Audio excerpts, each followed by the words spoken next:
Leo tunafungua ukurasa wa moja ya simulizi kubwa zaidi katika historia ya michezo duniani.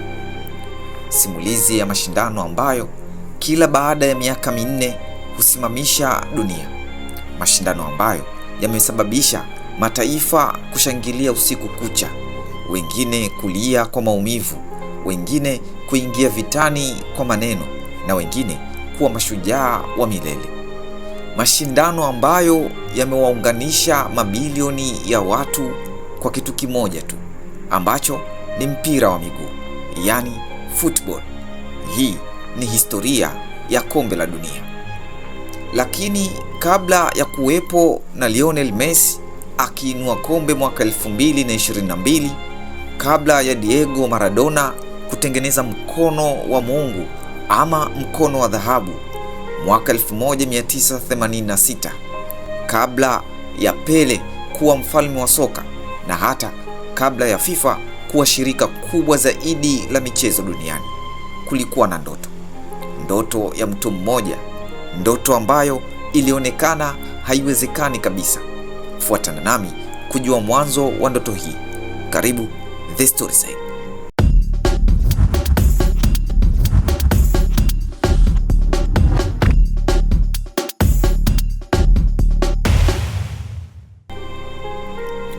Mwanzoni mwa karne ya 20, soka lilikuwa tayari limeanza kushika kasi kubwa sana, hasa barani Ulaya na Amerika Kusini.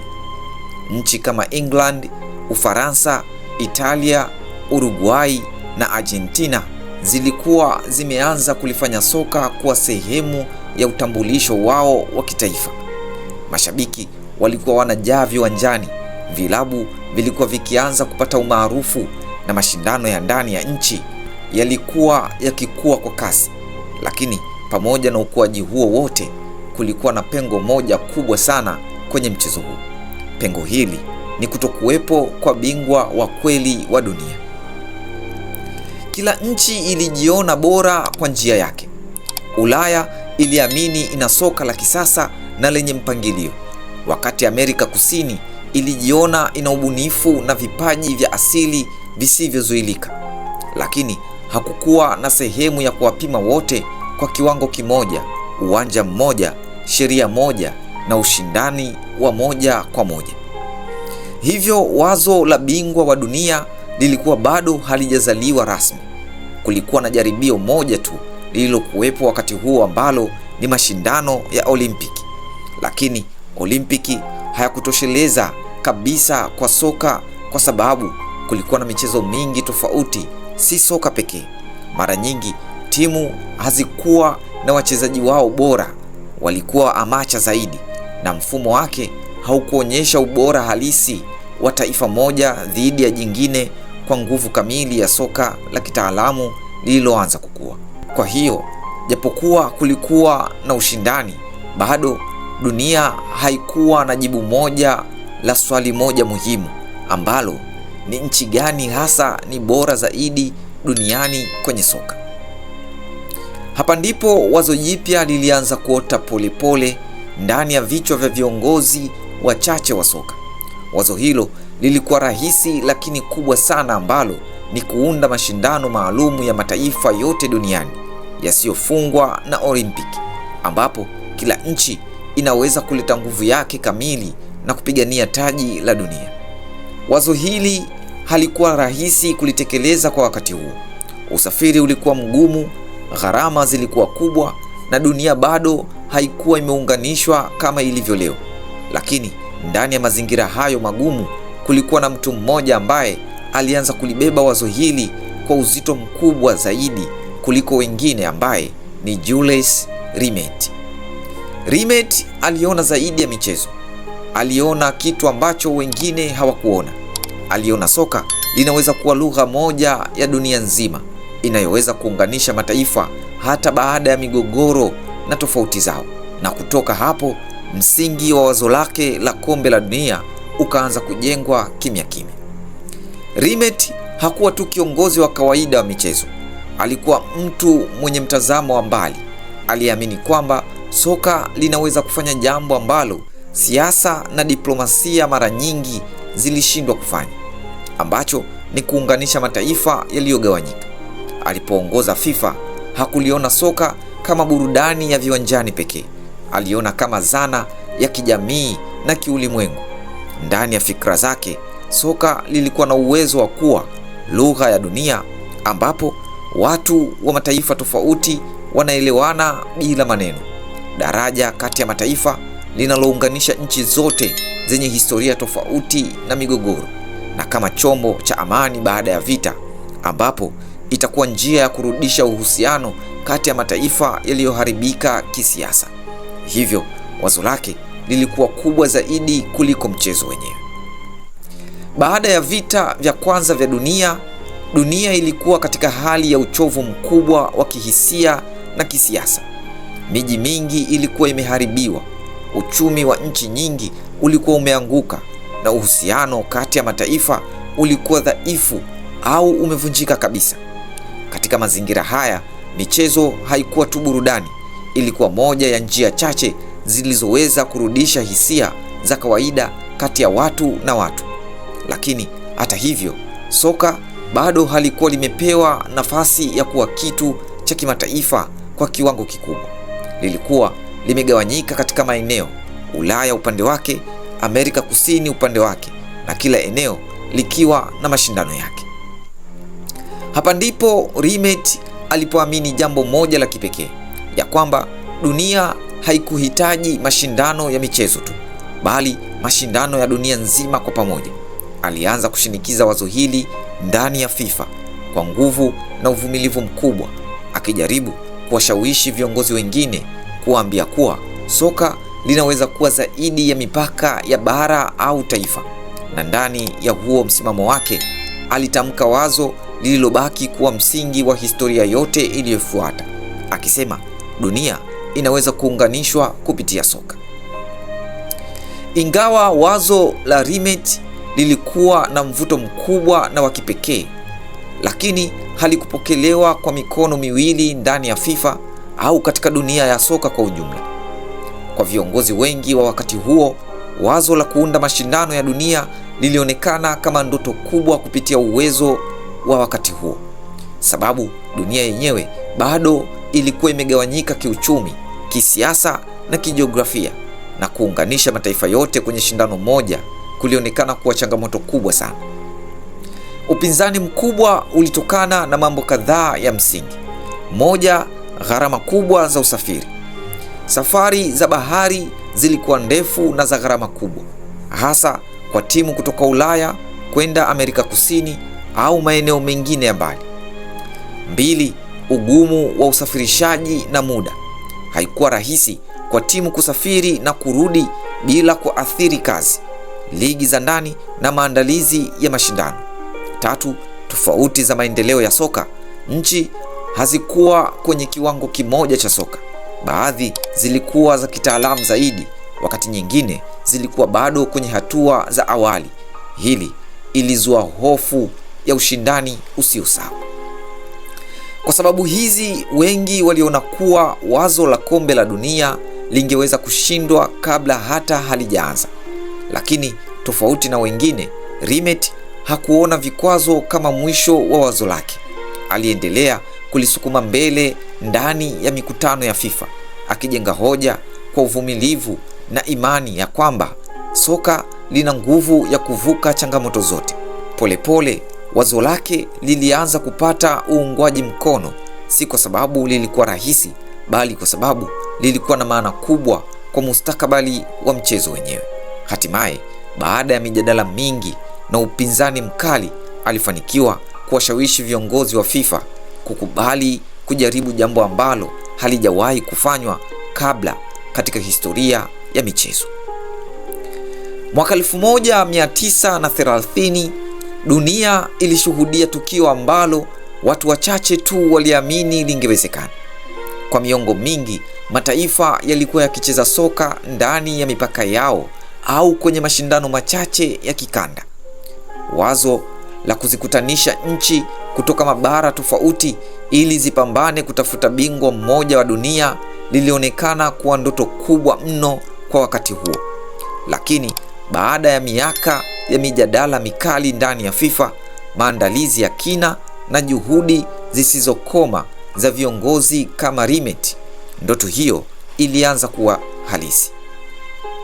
Kwa mara ya kwanza katika historia ya mwanadamu, mataifa yalialikwa kushiriki katika mashindano yaliyokuwa na lengo moja tu, ambalo ni kutafuta bingwa wa dunia wa soka.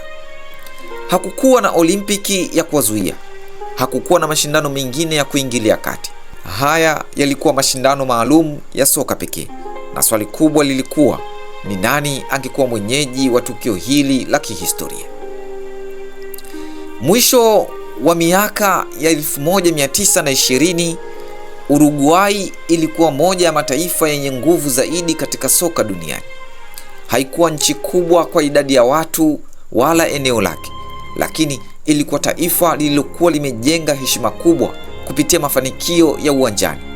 FIFA ilipoanza kutafuta mwenyeji wa mashindano ya kwanza, Uruguay ilisimama mbele ya wengine kwa sababu mbili muhimu sana. Moja, walikuwa mabingwa wa Olimpiki. Uruguay walikuwa wameonyesha ubora wao kwenye soka la kimataifa kwa kushinda medali za dhahabu katika michezo ya Olimpiki ya mwaka 1924 mjini Paris na mwaka 1928 mjini Amsterdam. Kwa wakati huo, mashindano ya Olimpiki ndiyo yaliyokuwa yanachukuliwa kwa kiwango cha juu zaidi kwa ushindani wa kimataifa kwa soka. Ushindi huo uliifanya Uruguay kuheshimiwa duniani kama moja ya mataifa bora kabisa katika soka. Mbili, walikuwa tayari kugharamia na kuandaa mashindano. Mwaka 1930 uliashiria pia miaka 100 tangu Uruguay ipate uhuru wake. Serikali ya Uruguay ilitaka kuadhimisha tukio hilo kwa namna ya kipekee. Kwa hiyo iliahidi kujenga viwanja vya kisasa, kulipia sehemu ya gharama za wageni na kuhakikisha mataifa yatakayoshiriki yanapata mapokezi mazuri. Kwa FIFA, hili lilikuwa suluhisho muhimu sana katika kipindi ambacho dunia ilikuwa inapitia changamoto za kiuchumi. Hivyo Uruguay ikachaguliwa rasmi kuwa mwenyeji wa kwanza wa kombe la dunia. Lakini mara baada ya uamuzi huo kufanyika, tatizo kubwa lilijitokeza. Leo hii timu inaweza kupanda ndege na kufika upande mwingine wa dunia ndani ya saa chache, lakini kwa mwaka 1930 hali ilikuwa tofauti kabisa. Hakukuwa na safari za ndege za haraka kama tunavyozijua leo.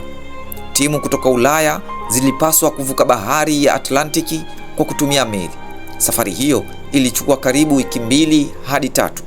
Wachezaji walilazimika kuacha kazi zao kwa muda mrefu. Vilabu vyao vilipoteza wachezaji kwa kipindi kirefu na gharama za safari zilikuwa kubwa sana. Zaidi ya hayo, dunia ilikuwa bado inatikiswa na athari za mdororo mkuu wa uchumi wa mwaka 1929, yani the Great Depression. Hivyo mataifa mengi yalikuwa yamepunguza matumizi na kushughulikia matatizo ya ndani. Kwa hiyo nchi nyingi za Ulaya zilianza kujiondoa. Baadhi zilikataa kushiriki na nyingine zilisema haziwezi kumudu safari hiyo. Kwa kipindi fulani ilionekana kana kwamba mashindano haya yangeshindwa kabla hata hayajaanza. Licha ya changamoto zote hizi, mataifa 13 yaliamua kuandika historia. Kutoka Amerika Kusini walikuwepo Uruguay, Argentina, Brazil, Chile, Paraguay, Peru na Bolivia. Kutoka Amerika Kaskazini walikuwepo Marekani na Mexico, na kutoka Ulaya walikuwepo Ufaransa, Ubelgiji, Romania na Yugoslavia.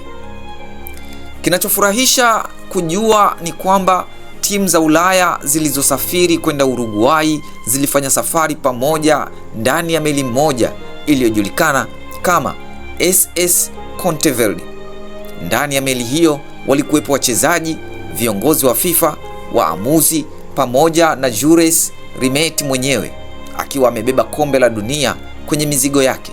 Safari hiyo ilikuwa kama msafara wa kihistoria inayokwenda kuzaliwa. Tarehe 13 Julai mwaka 1930, mechi za kwanza za kombe la dunia zilichezwa rasmi. Hakukuwa na matangazo ya moja kwa moja ya televisheni. Hakukuwa na mamilioni ya watazamaji mtandaoni. Lakini kwa wale waliokuwepo, walielewa kuwa walikuwa wanashuhudia jambo lisilo la kawaida. Watu walikuwa wanatazama mwanzo wa enzi mpya, mwanzo wa mashindano ambayo yangebadilisha historia ya mchezo huu milele. Mashindano yalifikia kilele chake tarehe 30 Julai mwaka 1930. Fainali iliwakutanisha majirani wawili wenye ushindani mkubwa ambao ni Uruguay dhidi ya Argentina. Mashabiki zaidi ya 68,000 walijaza uwanja wa Estadio Centenario mjini Montevideo. Argentina waliongoza kwa mabao 2-1 kabla ya mapumziko, lakini kipindi cha pili kilibadilisha kila kitu. Uruguay walirudi kwa nguvu, wakafunga tena na hatimaye wakashinda mabao 4-2. Filimbi ya mwisho ilipopulizwa, Uruguay wakawa mabingwa wa kwanza wa kombe la dunia katika historia ya mwanadamu. Kwa watu wengi wa wakati huo, huenda lilionekana kama mashindano ya kawaida yaliyofanyika katika taifa dogo la Amerika Kusini. Lakini ukweli ni kwamba mwaka 1930 ulibadilisha dunia ya soka milele, kwa sababu kuanzia siku hiyo dunia ilipata bingwa wake wa kweli wa kwanza. Mataifa yakaanza kuota ndoto ya kuinua taji hilo, na kila kizazi kilipata mashujaa wake. Na bila watu wengi kutambua, wakati huo walikuwa wameshuhudia kuzaliwa kwa jambo ambalo lingekuja kuwa tukio kubwa zaidi la michezo duniani. Hapo ndipo historia ya FIFA World Cup ilipoanza rasmi. Kombe la kwanza la dunia halikuwa kama tunalolijua leo kwa macho ya kisasa. Halikuwa na mwangaza wa kamera za televisheni zinazolifuata kila kona, wala hali ya kibiashara iliyojaa matangazo ya mabasi ya timu au utajiri mkubwa wa klabu na wachezaji. Badala yake lilikuwa ni kitu cha msingi kabisa, cha chuma na maana ya kihistoria, kilichotengenezwa kwa wakati ambapo soka bado lilikuwa linaanza kujitambulisha kama mchezo wa kimataifa. Hili lilikuwa kombe la mwanzo lililobeba uzito wa wazo lenyewe zaidi kuliko thamani ya umbo lake. Kombe hilo lilijulikana kama Jules Rimet Trophy. Jina hili lilitokana moja kwa moja na mtu aliyepigania wazo la kombe la dunia kwa miaka mingi, ambaye ni Jules Rimet. Hivyo kombe lenyewe likawa kama alama ya ndoto yake iliyotimia. Hii haikuwa tu zawadi ya ushindi, bali ilikuwa ni ishara ya dunia mpya ya soka, ambapo mataifa yangeweza kukutana katika mfumo mmoja wa ushindani bila tofauti za kikoloni au mipaka ya kikanda kuzuia mchezo. Kombe hili lilikuwa dogo kwa macho ya leo, lakini kubwa sana kwa maana yake. Lilibeba ujumbe ya kwamba sasa dunia inaweza kuwa na bingwa mmoja wa kweli wa soka.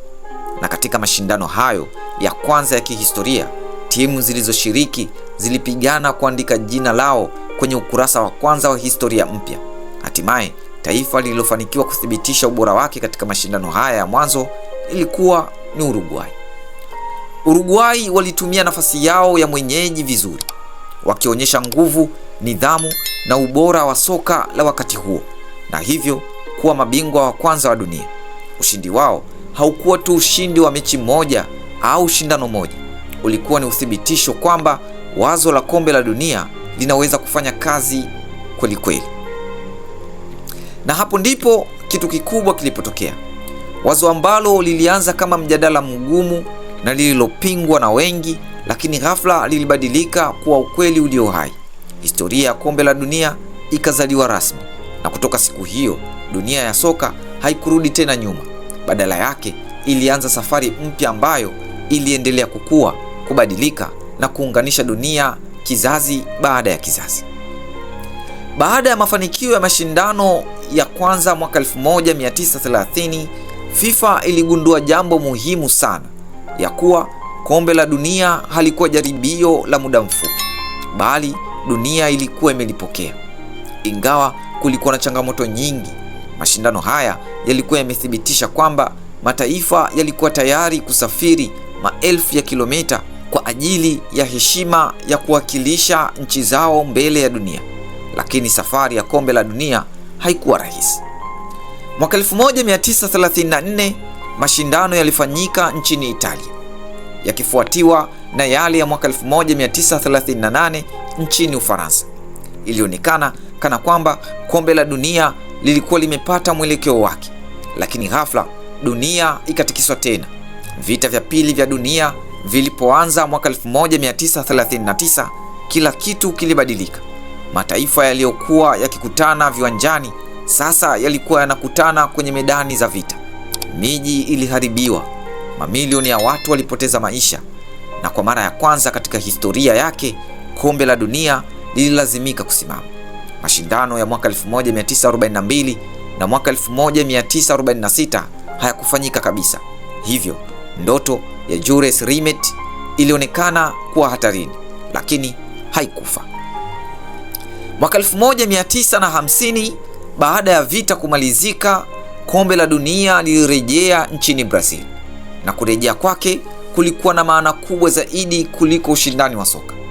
Lilikuwa ishara ya kwamba dunia ilikuwa inaanza kupona. Mataifa yaliyokuwa maadui miaka michache iliyopita sasa yalikuwa yakipeana mikono kabla ya mechi kuanza. Wachezaji walikuwa wanabadilishana jezi badala ya silaha, na mashabiki walikusanyika tena kushangilia badala ya kuishi kwa hofu ya vita. Kombe la dunia likawa moja ya alama za matumaini katika dunia mpya iliyokuwa inajengwa upya. Kadiri miaka ilivyoendelea, mataifa mengi zaidi yalianza kujiunga na FIFA.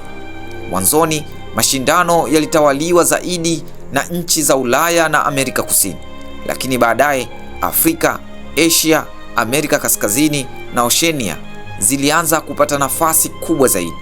Mataifa mapya yaliyopata uhuru baada ya ukoloni yalitaka pia kusikika kupitia soka. Kwa mara ya kwanza, kombe la dunia lilianza kuwakilisha kweli jina lake kuwa kombe la dunia. Halikuwa tena la mabara machache, bali lilikuwa ni kwa kila mtu. Mabadiliko makubwa zaidi yalitokea pale televisheni ilipoingia kwenye maisha ya watu. Kabla ya hapo, watu walitegemea magazeti na redio kujua matokeo ya mechi, lakini televisheni ilibadilisha historia. Watu wakaanza kuona mabao kwa macho yao, wakaanza kushuhudia machozi ya ushindi na maumivu ya kushindwa wakiwa wameketi sebuleni mwao. Mtoto aliyekuwa kijijini Tanzania, mfanyakazi aliyekuwa Argentina na familia iliyokuwa Italia waliweza kutazama tukio lile lile kwa wakati mmoja. Soka likaanza kuunganisha hisia za dunia nzima, na hapo ndipo kombe la dunia likageuka kutoka kuwa mashindano ya michezo kwenda kuwa tukio la kitamaduni la kimataifa. Umaarufu ulipoongezeka, fedha nazo zikaanza kuingia. Makampuni makubwa yakaanza kudhamini mashindano. Haki za matangazo zikawa na thamani kubwa. Wachezaji wakawa sura zinazotambulika duniani kote. Kombe la dunia likaanza kuingiza mabilioni ya fedha kupitia matangazo, udhamini, tiketi na haki za televisheni. Lakini hata katika mabadiliko hayo yote ya kibiashara, jambo moja halikubadilika, ambalo ni ndoto ya kuiwakilisha nchi yako mbele ya dunia. Kadiri vizazi vilivyobadilika, jambo moja lilibaki kuwa la kudumu. Kila baada ya miaka minne, watu walianza kuhesabu siku. Mitaa ilijaa mabendera, familia zilikaa pamoja kutazama mechi. Watu wasiowahi kupenda soka walijikuta wakifuatilia matokeo, na kwa wiki chache tofauti za lugha, dini, siasa na tamaduni zilionekana kupungua, kwa sababu dunia ilikuwa na jambo moja la pamoja ambalo ni kombe la dunia. Na tangu mwaka 1930, licha ya vita, migogoro, mapinduzi ya teknolojia na mabadiliko ya vizazi, desturi hiyo imeendelea bila kuvunjika. Na kwa muda mfupi, kila baada ya miaka minne dunia ilisimama. Na kwa muda mfupi wanadamu walikumbuka kwamba licha ya tofauti zao zote, waliweza kushiriki hisia moja, ndoto moja na mchezo mmoja unaoitwa soka. Kadiri tunavyokumbuka mabao ya ajabu, penati za mwisho na nyuso za mashujaa waliobeba mataifa yao mabegani, ni rahisi kusahau jambo moja muhimu sana, ambalo ni kombe la dunia lililokuwepo kabla ya mashujaa hao kuzaliwa. Kabla dunia haijamfahamu Pele, kabla mtoto wa Argentina hajaitwa Diego Maradona, kabla ya kizazi cha kisasa kumshuhudia Lionel Messi akiinua kombe alilolisubiri katika maisha yake, kulikuwa na watu waliokuwa wakipigania kitu ambacho hawakujua kama kingedumu hata kwa miaka 10. Walikuwa hawapiganii fedha, hawakupigania umaarufu, wala hawakutafuta nafasi ya kukumbukwa kama mastaa. Walikuwa wanapigania wazo la kwamba mataifa yanaweza kushindana bila kuchukiana, na kwamba bendera zinaweza kupeperushwa kwa fahari bila kumwaga damu, na kwamba vijana kutoka pembe tofauti za dunia wanaweza kukutana kwenye uwanja mmoja, wakiheshimu sheria zile zile na kukubaliana kwamba mshindi atapatikana kwa kipaji, juhudi na nidhamu, na si kwa nguvu za silaha. Hilo ndilo lilikuwa moyo wa kombe la dunia. Jules Rimet aliamini kuwa ushindani haupaswi kuwa sababu ya migawanyiko, bali iwe daraja la maelewano. Alielewa kwamba siasa zinaweza kugawa mataifa, mipaka inaweza kutenganisha watu, lugha zinaweza kuwafanya watu washindwe kuelewana, lakini mpira wa miguu ulikuwa na uwezo wa kufanya kitu cha kipekee. Mtoto wa Brazil angeelewa furaha ya mtoto wa Italia baada ya bao la ushindi. Mzee wa Uruguay angeelewa maumivu ya shabiki wa Ujerumani baada ya kushindwa. Bila kutafsiriwa kwa maneno, hisia za soka zilikuwa lugha ya pamoja ya ubinadamu. Na hiyo ndiyo dunia ambayo Rimet aliitamani, dunia ambayo ushindani ungeleta heshima badala ya uadui.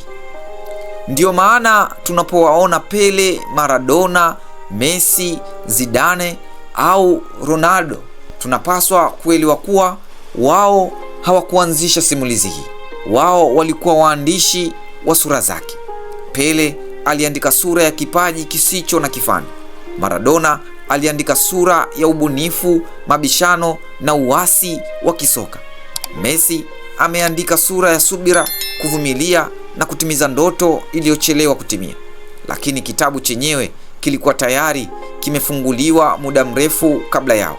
Na labda hapo ndipo kuna somo kubwa zaidi la kihistoria ya kombe la dunia, kwamba wakati mwingine mambo makubwa zaidi katika historia ya mwanadamu hayaanzi kwa nguvu wala utajiri. Huanzia kwenye wazo ambalo wengi huliona haliwezekani, wazo ambalo hupingwa, huchekwa na huonekana kuwa ni ndoto isiyotekelezeka. Lakini likipata mtu wa kuliamini na kulipigania kwa uthabiti, linaweza kubadilisha dunia. Hivyo ndivyo ilivyokuwa kwa kombe la dunia.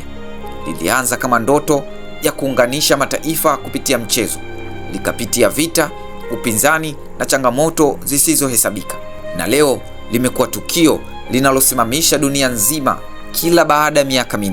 Ndiyo maana mwisho wa yote ukweli unabaki kuwa mmoja. Kombe la dunia si hadithi ya mabao pekee, si hadithi ya vikombe vinavyoinuliwa au machozi ya kushindwa.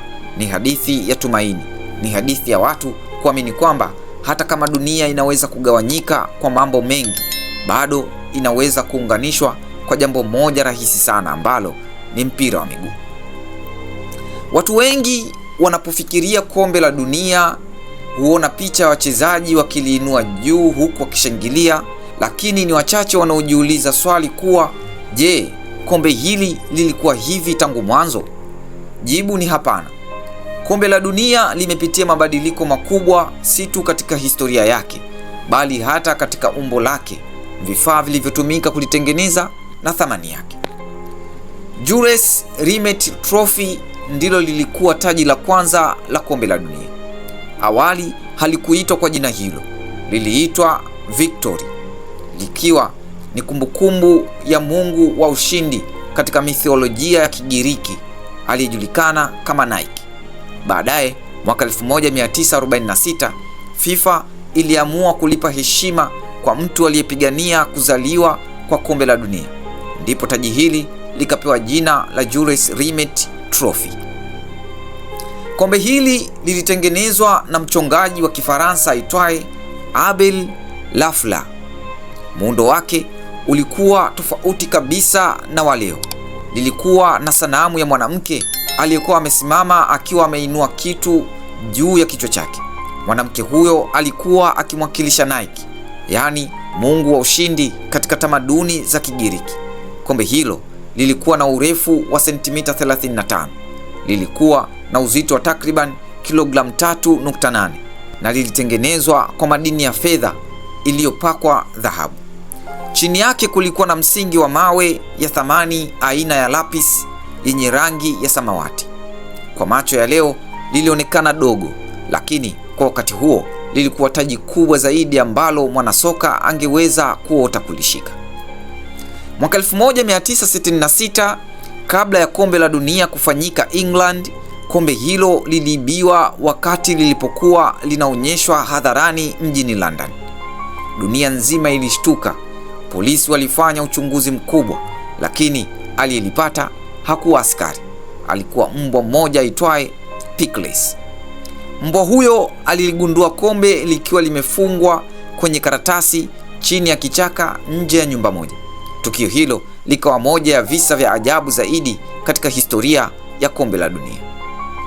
FIFA ilikuwa na sheria maalumu ambayo timu yoyote ambayo ingeshinda kombe la dunia mara 3 ingepewa kombe la Jules Rimet milele. Na taifa lililofanikiwa kufanya hivyo lilikuwa Brazil. Baada ya kutoa mataji ya mwaka 1958, mwaka 1962 na mwaka 1970, Brazil walikabidhiwa rasmi Jules Rimet Trophy kuwa mali yao ya kudumu. Lakini hata hapo historia iliendelea kuwa ya kusikitisha. Mwaka 1983 kombe hilo liliibiwa tena nchini Brazil. Safari hii halikupatikana tena. Inaaminika kuwa liliyeyushwa na kuuzwa, ingawa hakuna ushahidi wa moja kwa moja uliowahi kuthibitisha hatima yake ya mwisho. Baada ya Brazil kupewa taji la Jules Rimet Trophy, FIFA ilihitaji taji jipya. Ndipo shindano la kimataifa la wabunifu lilifanyika. Zaidi ya michoro 50 kutoka nchi 7 tofauti ziliwasilishwa. Hatimaye mshindi alikuwa mchongaji kutoka Italia aliyejulikana kwa jina la Silvio Gazzaniga. Na mwaka 1974 dunia ikaona kwa mara ya kwanza kombe tunalolijua leo.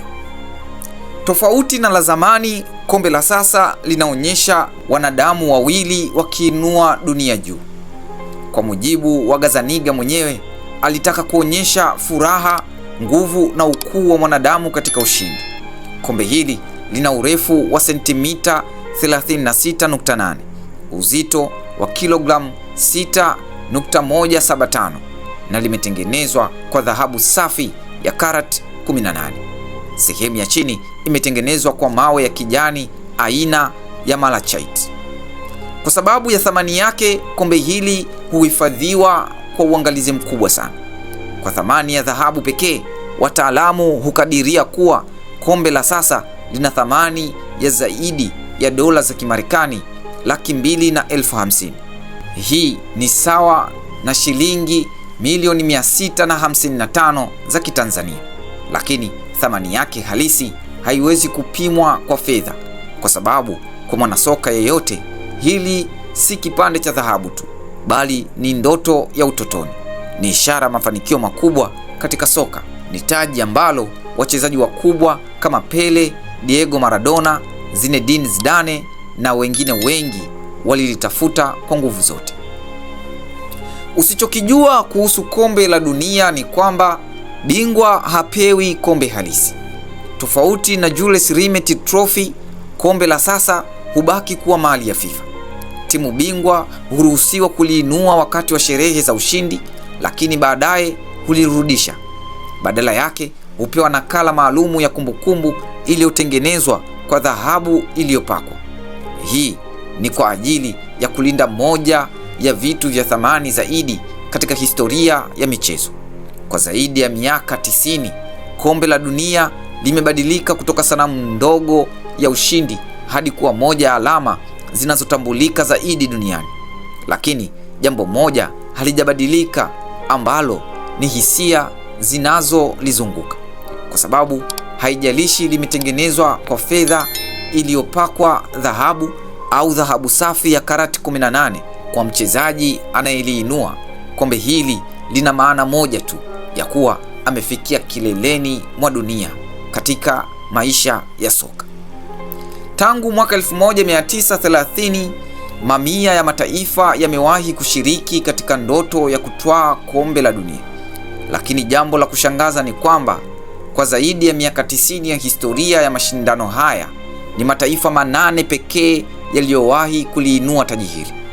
Mataifa mengine yamefika fainali, mengine yamekaribia, lakini ni machache sana yaliyofanikiwa kuandika majina yao kwenye kilele cha dunia. Mataifa hayo ni haya yafuatayo. Namba 1 ni Brazil. Hawa ni mabingwa wakubwa. Hakuna taifa lililowahi kutoa kombe la dunia mara nyingi zaidi kuliko Brazil. Brazil imekuwa bingwa wa dunia mara 5: mwaka 1958, 1962, 1970, 1994 na 2002. Brazil ndiyo taifa pekee lililoshiriki katika kila kombe la dunia tangu mwaka 1930 hadi leo. Ndilo taifa lililowapa dunia majina kama Pele, Garrincha, Ronaldo de Lima na Ronaldinho. Na ukweli ni kuwa Brazil imekuwa ishara ya soka la furaha na ubunifu. Namba 2 ni Ujerumani. Hawa ni wafalme wa nidhamu. Ujerumani imetoa kombe la dunia mara 4: mwaka 1954, mwaka 1974, mwaka 1990 na mwaka 2014. Ujerumani imejijengea sifa ya kutokukata tamaa na kucheza kwa nidhamu ya hali ya juu. Mataifa mengi huiogopa Ujerumani si kwa sababu ya uchezaji wa kuvutia pekee, bali kwa uwezo wake wa kushinda hata katika mazingira magumu. Namba 3 ni Italia. Hawa ni wataalamu wa ulinzi. Italia pia imekuwa bingwa mara 4: mwaka 1934, mwaka 1938, mwaka 1982 na mwaka 2006. Italia imejulikana kwa mfumo wake wa kujilinda maarufu kama catenaccio, pamoja na uwezo wa kusimamia presha kubwa. Kwa miongo mingi imekuwa moja ya taifa lenye heshima kubwa zaidi katika soka la dunia. Namba 4 ni Argentina. Hili ni taifa la mashujaa. Argentina imetoa kombe la dunia mara 3: mwaka 1978, 1986 na 2022. Argentina imebarikiwa kuwa na baadhi ya wachezaji wakubwa kabisa katika historia, akiwemo Diego Maradona na Lionel Messi. Kila ushindi wake umeambatana na simulizi kubwa ya kihistoria. Namba 5 ni Uruguay. Hawa ni waanzilishi wa utukufu. Uruguay ilikuwa taifa la kwanza kabisa kuwa bingwa wa dunia. Imetwaa taji hili mara 2: mwaka 1930 na mwaka 1950. Ingawa ni taifa dogo kwa idadi ya watu, lakini mchango wake katika historia ya kombe la dunia ni mkubwa mno. Uruguay ndiyo iliyofungua ukurasa wa kwanza wa historia ya ubingwa wa dunia. Namba 6 ni Ufaransa. Hawa ni kizazi cha dhahabu na vipaji. Ufaransa imekuwa bingwa mara 2: mwaka 1998 na 2018. Ni mataifa machache yamewahi kuzalisha vizazi viwili vya mabingwa tofauti kwa ubora mkubwa kama Ufaransa. Kutoka kwa Zinedine Zidane hadi Kylian Mbappe, Ufaransa imeendelea kuwa nguvu ya kisasa katika soka la dunia. Namba 7 ni England. Hawa ni wabunifu wa soka. Ingawa England ndiyo nchi iliyotengeneza sheria za kisasa za soka, lakini imetoa kombe la dunia mara 1 tu, ambapo ni mwaka 1966. Ushindi huo ulipatikana wakiwa wenyeji wa mashindano hayo, na hadi leo Waingereza bado wanaendelea kusubiri kurudia mafanikio hayo. Namba 8 ni Hispania. Hawa ni mabingwa wa TikTok iliyotawala dunia. Hispania ilitwaa kombe la dunia mara moja mwaka 2010. Ushindi huo ulihitimisha enzi ya TikTok, mtindo wa pasi fupi na udhibiti wa mpira uliovutia dunia nzima. Bao la ushindi katika fainali lilifungwa na Andres Iniesta na kuipa Hispania taji lake la kwanza kabisa na kukamilisha kuwa mataifa 8 yaliyowahi kutwaa ubingwa wa dunia. Kwa zaidi ya miaka 90 ya historia ya kombe la dunia, hakuna taifa la Afrika lililowahi kuwa mabingwa wa dunia. Hakuna taifa la Asia lililowahi kutwaa taji hili. Hakuna taifa la Amerika Kaskazini wala Oceania lililowahi kushinda. Kombe la dunia limeendelea kutawaliwa na mabara mawili pekee, Ulaya na Amerika Kusini. Na labda swali kubwa linalobaki kwa vizazi vijavyo ni hili: ni taifa gani litakuwa la kwanza kuvunja utawala huo na kuandika historia mpya? Simulizi ya kombe la dunia haianzi kwa filimbi ya kwanza ya mechi, wala haianzi kwa mchezaji aliyefunga bao la ushindi. Ilianza na wazo la kwamba mataifa yanaweza kukutana bila vita, wazo la kwamba ushindani unaweza kuleta heshima badala ya chuki, wazo la kwamba watu wanaozungumza lugha tofauti, wenye tamaduni tofauti na historia tofauti wanaweza kushangilia, kulia na kuota ndoto moja chini ya mchezo mmoja. Ndio maana kombe la dunia halikuzaliwa kama biashara, halikuzaliwa kwa ajili ya umaarufu wa wachezaji na halikuzaliwa kwa ajili ya fedha. Lilianza kama ndoto ya kuunganisha dunia kupitia mpira wa miguu, lakini kadiri ya miaka ilivyopita, ndoto hiyo ikavuka mabara, ikaponya vita vya dunia, ikashinda vikwazo vya umbali na tofauti za kisiasa, ikafika kwenye televisheni za mabilioni ya watu na hatimaye ikageuka kuwa tukio kubwa zaidi la michezo kuwahi kushuhudiwa na mwanadamu. Leo hii, kila baada ya miaka 4, dunia husimama, miji hunyamaza, bendera hupeperushwa, watoto huota kuwa mashujaa wa kesho na mabilioni ya watu huangalia uwanja mmoja kwa matumaini yale yale. Kwa sababu kombe la dunia si mashindano ya kutafuta bingwa pekee, ni kumbukumbu hai ya kwamba licha ya mipaka, tofauti za lugha, dini, siasa na historia zetu, bado kuna jambo linaloweza kutukutanisha kama familia moja ya dunia. Na labda huo ndio urithi mkubwa zaidi tulioachiwa na Jules Rimet, kwamba kile kilichoanza kama wazo lililoonekana haliwezekani limekuja kuwa tukio linaloifanya dunia nzima kupiga moyo mmoja. Hii ndiyo historia halisi ya kombe la dunia. Si historia ya kombe lililoinuliwa angani pekee, bali historia ya ndoto iliyofanikiwa kuiunganisha dunia kupitia mchezo unaoitwa soka. Je, unafahamu nini kuhusu kombe la dunia? Tuambie maoni yako kwenye comment. The Storyside tunakusimulia kila hadithi za Afrika na dunia kwa namna isiyosahaulika. Ni mahali ambapo tunafanya historia haiishi, bali inaishi kupitia simulizi zetu. Usisahau kusubscribe, kulike na kushare simulizi hii kwa wengine. Tuonane kwenye simulizi inayofuata hapa The Storyside.